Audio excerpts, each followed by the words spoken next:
India has raised the shield. Nation's security think tank is getting a wartime overhaul. In a move laden with strategic signals and national resolve, the Narendra Modi government has revamped the National Security Advisory Board, and the timing couldn't be more telling. This comes 8 days after the cold-blooded massacre in Pahalgam, where 26 innocent tourists were gunned down by Pakistan-backed terrorists. And now India is responding with strategic firepower. The National Security Advisory Board is not just a policy panel, it is the think tank that directly advises Prime Minister Narendra Modi of India on security, strategy and national threats. Its insights shape the nation's defense posture at the highest levels. The new NSAB is a strategic task force of battle-hardened minds from intelligence, military, diplomacy and internal security. And at the helm, former RAW chief Alok Joshi, a man who knows how the enemy thinks, because he spent a lifetime tracking, intercepting and neutralizing terror networks. In fact, joining him on this pivotal mission, Air Marshal PM Sinha, former Western Air Commander, expert in air dominance, strikes and force projection. Lieutenant General A.K. Singh, former Southern Army Commander, will also be part of the panel of the board. He specializes in counter-insurgency and LOC warfare. Rear Admiral Monty Khanna, naval strategist, maritime security expert, key to coastal and sea-based threat response. Rajiv Ranjan Verma and Manmohan Singh, retired IPS officers who are veterans in combating urban terrorism and internal security challenges. Ambassador P. Venkatesh Verma, former IFS, master of strategic diplomacy, nuclear policy and global negotiations. Why now? Why this team? Why this moment? Because in the wake of Pahalgam, this board is not an appointment. It's an announcement.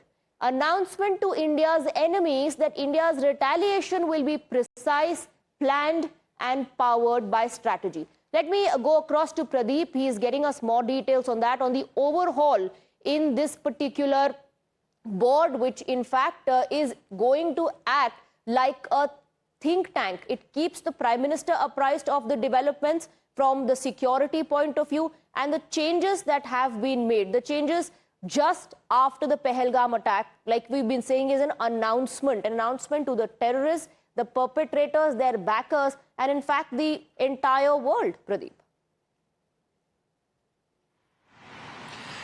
Yes, this is a very important step that has been taken by Prime Minister Narendra Modi to revamp National Security Advisory Board, because if you look at the members of this think tank, they are all from different fields. They are from Navy, Air Force, Army, and then there are the people from the diplomacy also, there are people from the police force. So, and then we have got a former RAW chief who is going to be chairman of this board, and it's going to be really very important because one, they have got a, they can assess the situation well on the ground.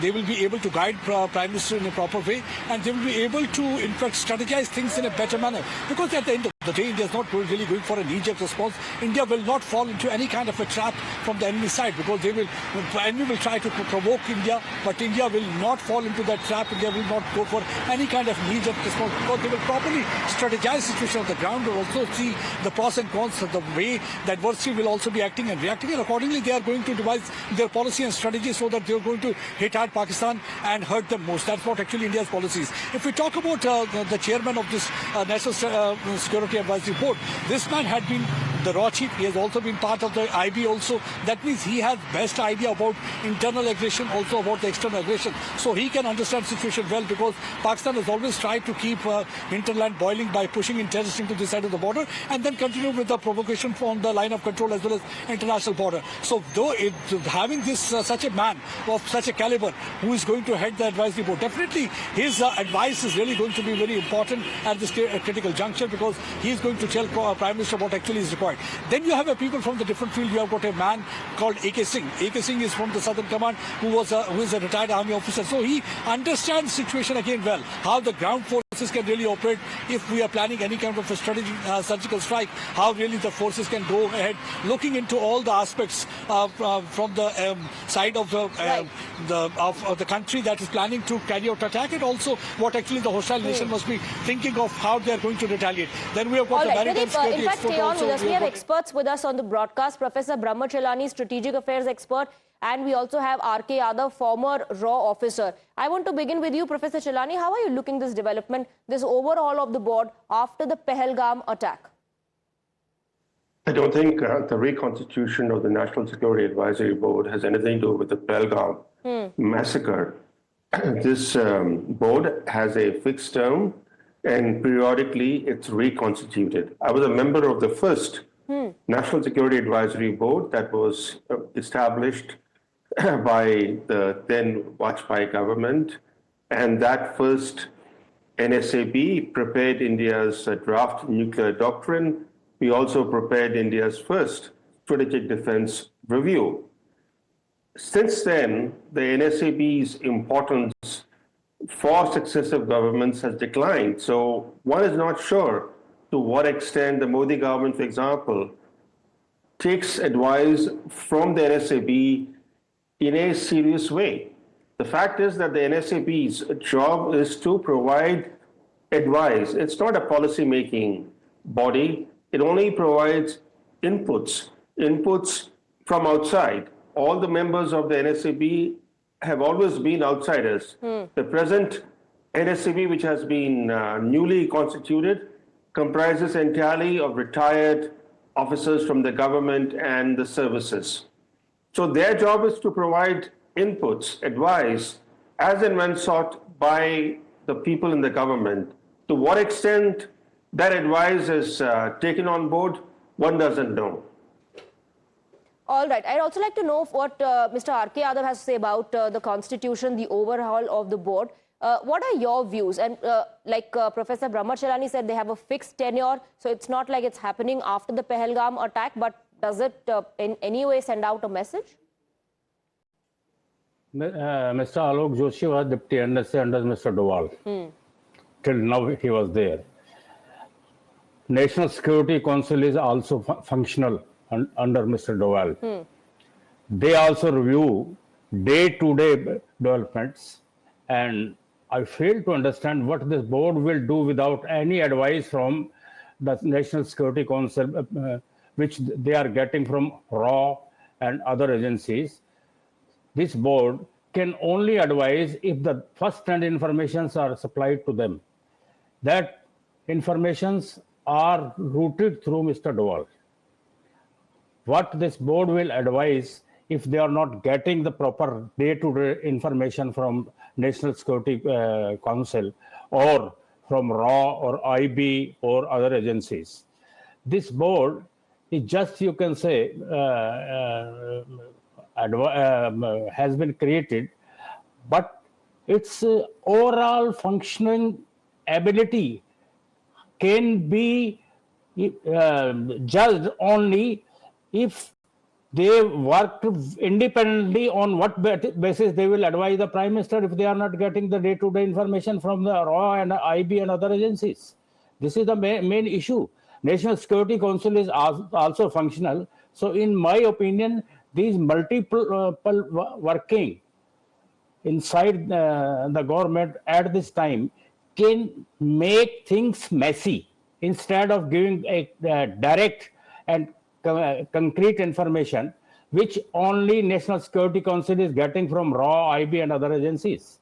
So this advisory board, how this will be functional without proper briefing from the agencies, how it will be functional, how it can provide a proper brief to the Prime Minister, that is a question mark. Right.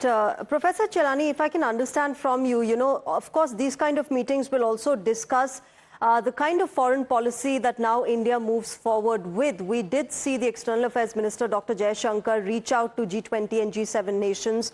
But on the other side, we're also seeing countries like China and Turkey helping Pakistan. How do you see that really playing out with the kind of stand that India will take now?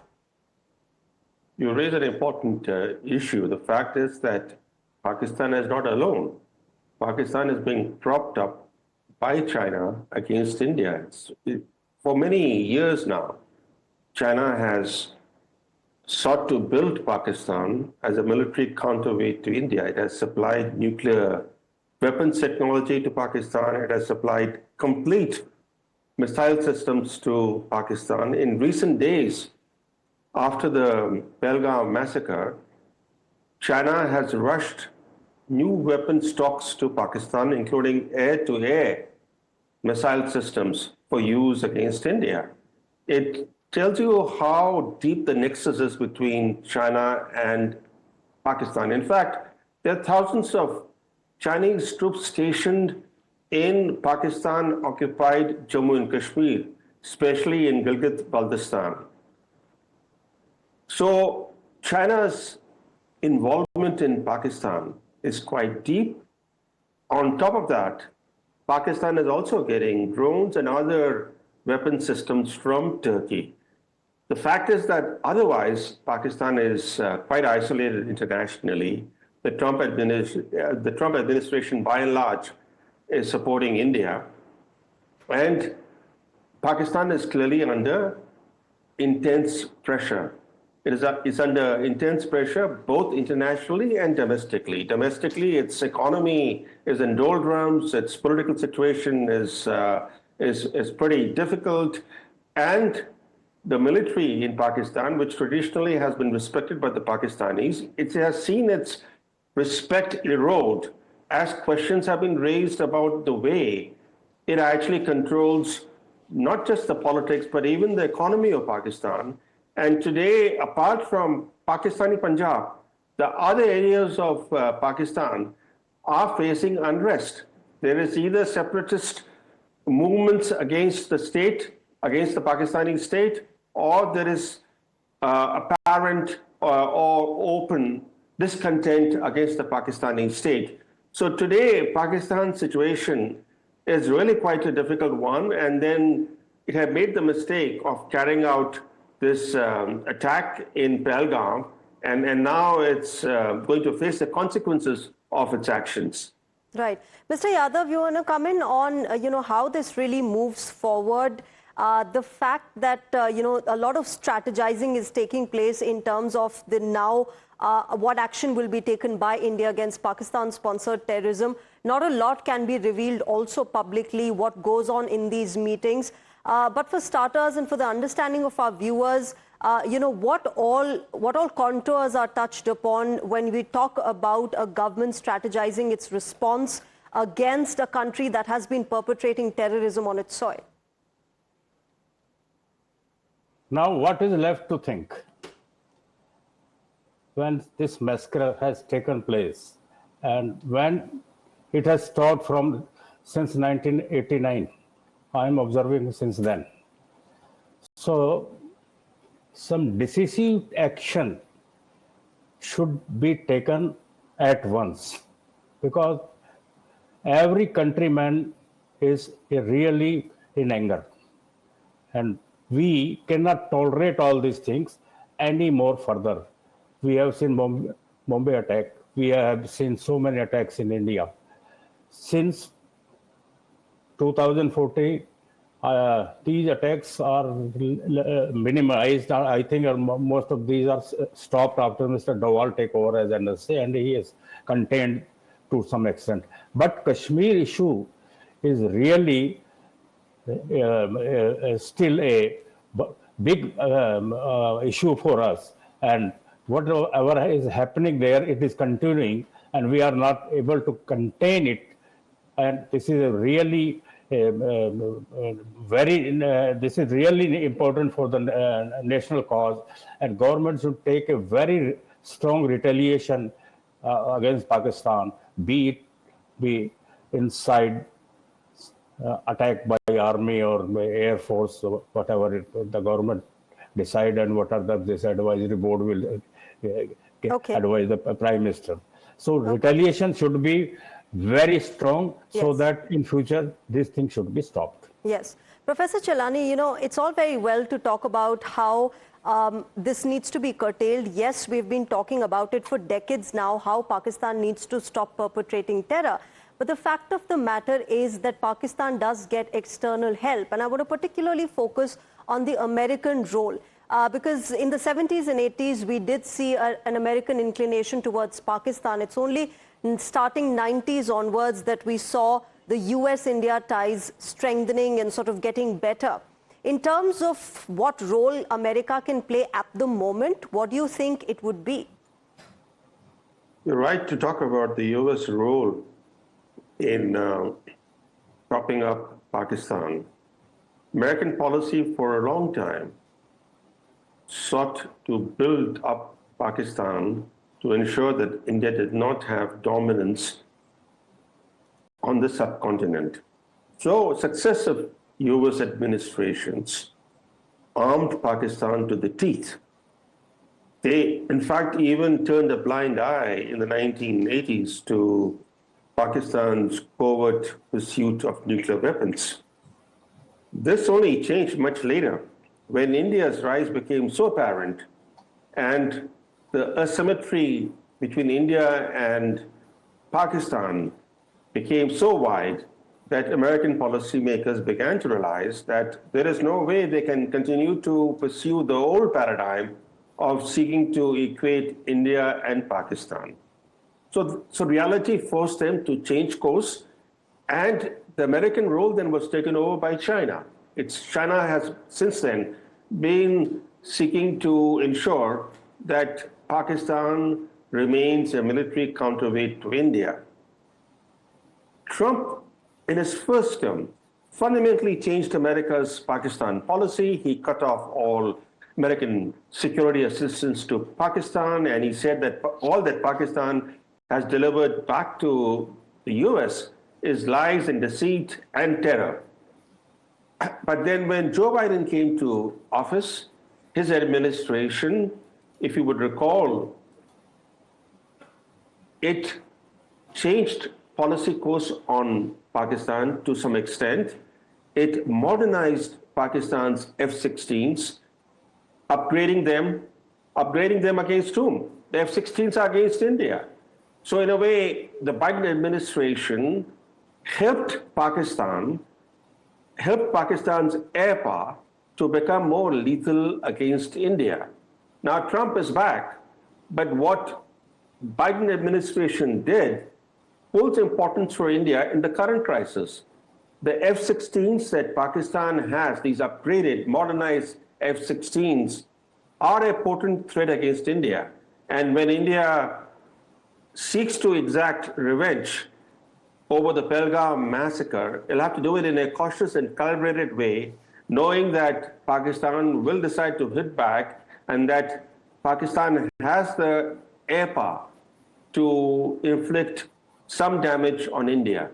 So the task for the Prime Minister Modi, is to calm national anger in India, because there is a lot of national anger in India. He has to calm national anger, keep the country united, and yet he has to respond to the massacre in Pahalgam in a proportionate and calibrated manner. Sure. Professor Chelani, you mentioned Joe Biden's role, but as far as Donald Trump is concerned, do you think he would be, would he care about getting into this, about, the kind of support that India might need from its global allies at the moment? Because he's too engrossed in his domestic policies, whether it's tariffs, whether it's immigration. When he talks about wars, Russia, Ukraine, Israel, Hamas, he says that I want the wars to end. And he has been taking steps towards it, although we haven't seen any concrete action on ground yet. But do you think Donald Trump would actually care about what happens here and how this moves forward? Would he care to intervene?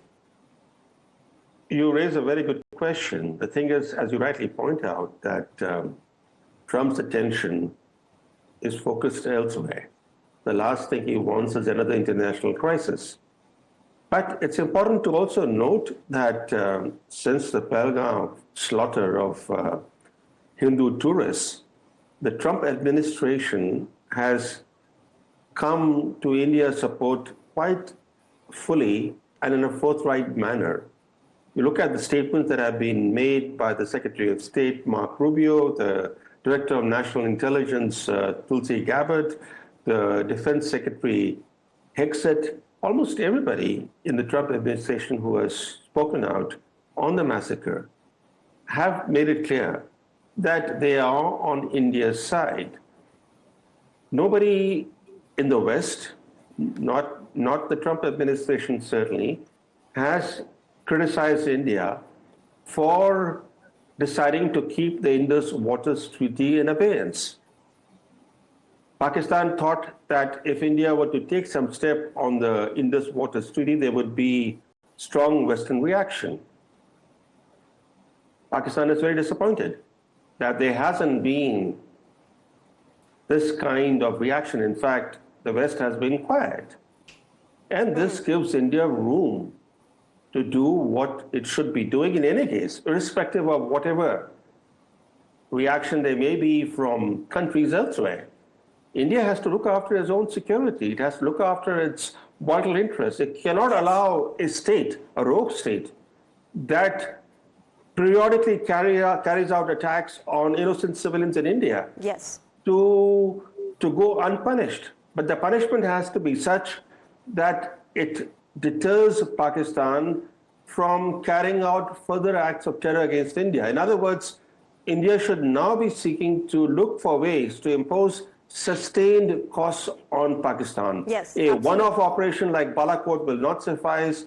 Now it has to be on a continuing basis. India will have to impose costs on Pakistan. Yeah. So we'll have to wait and watch what India does and whether that curtails the kind of terror that has been perpetrated from Pakistani soil. Thank you very much to both of you gentlemen, Mr. R.K. Yadav and Professor Brahma Chelani, for joining us on Times Now and sharing your perspective.